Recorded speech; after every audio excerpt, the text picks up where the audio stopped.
कर्जत तालुक्यात डॉक्टर बाबासाहेब आंबेडकर भवन असावे अशी मागणी भीमसैनिकांकडून वारंवार करण्यात येत आहे। वारंवार भीमसैनिक बाबासाहेबांचं स्मारक व्हावं म्हणून कर्जत नगरपरिषदेकडे तसेच आमदार महेंद्र थोरवे यांना वेळोवेळी निवेदन देण्यात आले। मागील महिन्यात राज्याचे मुख्यमंत्री एकनाथ शिंदे हे कर्जत दौऱ्यावर आले होते। त्यावेळी सभेत बोलताना त्यांनी भीमसैनिकांना कर्जतमध्ये आंबेडकर भवन होणार म्हणत आश्वासित केलं होतं। त्या आश्वासनाची पूर्तता होताना दिसत असल्याचे चित्र आहे। कर्जत खालापूरचे आमदार महेंद्र थोरवे यांच्याकडून आंबेडकर भवनाच्या नियोजित जागेची पाहणी करून जागा निश्चित करण्यात आली। तर पुढील कामासाठी देखील आपण प्रशासनाशी बोलून लवकरच सुरुवात करू।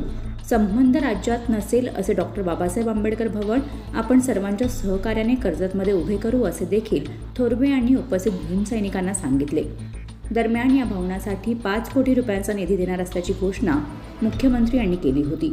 या प्रसंगी कर्जत नगर परिषदेचे नगरसेवक संकेत भासे, राहुल डाळिंबकर, माजी नगरसेवक अरविंद मोरे, आंबेडकर अनुयायी मारुती गायकवाड, दीपक भालेराव, किशोर गायकवाड, मनोहर ढोले, खैरे गुरुजी, बापू गाडे, मनोज गायकवाड, किशोर जाधव, सचिन भालेराव, सुशील जाधव, सूरज पंडित, मारुती चव्हाण, किशोर जाधव, विजय जाधव, राहुल गायकवाड, आकाश कांबळे, दीपक गायकवाड आदी उपस्थित होते।